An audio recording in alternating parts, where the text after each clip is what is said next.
Okay, so here are some of the laws that were passed in the timeline. Uh, so the laws that were passed to control Indigenous peoples. So in 1850, the government of Lower Canada passes an act for better protection of the lands and properties of Indians in Lower Canada to clarify who is entitled to reserve lands in Lower Canada. Shortly after, Upper Canada passes a similar law.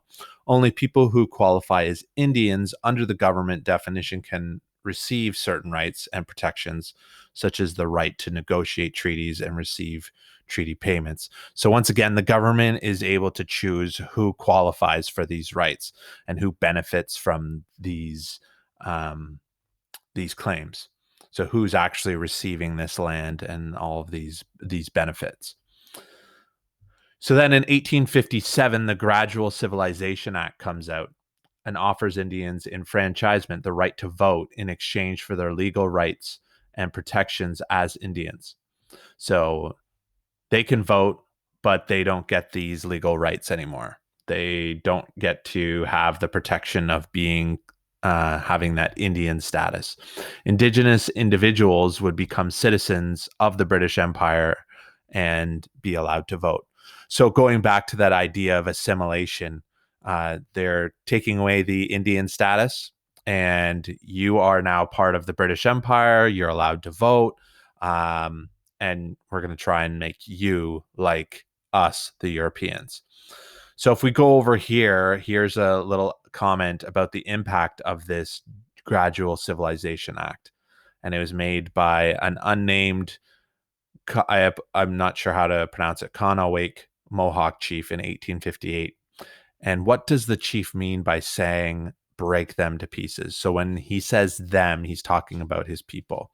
Relative to this act for civilization of the Indians, there's nothing in it to be for their benefit, only to break them to pieces. So basically, break their right to be Indigenous, take away their way of life.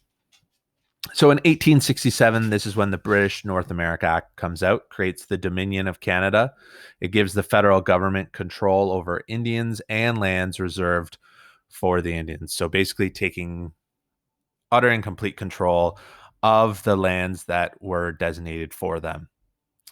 And then in 1869, the Gradual Enfranchisement Act. So in 1869, it disregards traditional forms of government and imposes an elected band council on reserves. The band council reports to a government official called the Superintendent of Indian Affairs, who has the ultimate say over decisions. The superintendent also has the power to remove leaders from the band council if they are believed to be unfit for office.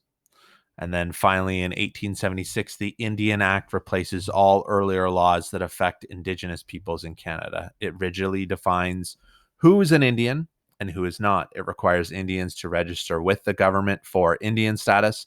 It gives the federal government power over all aspects of Indian communities and reserves, and places Indians under the control of Indian agents. The law treats all Indians the same and ignores existing relationships and treaties. The Indian Act remains in place today.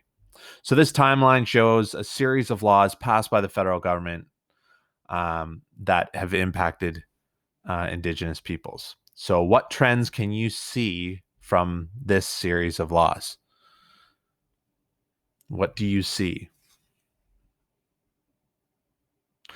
Well, the trends include the following: the government's increasingly paternalistic approach to its relationship with Indigenous peoples.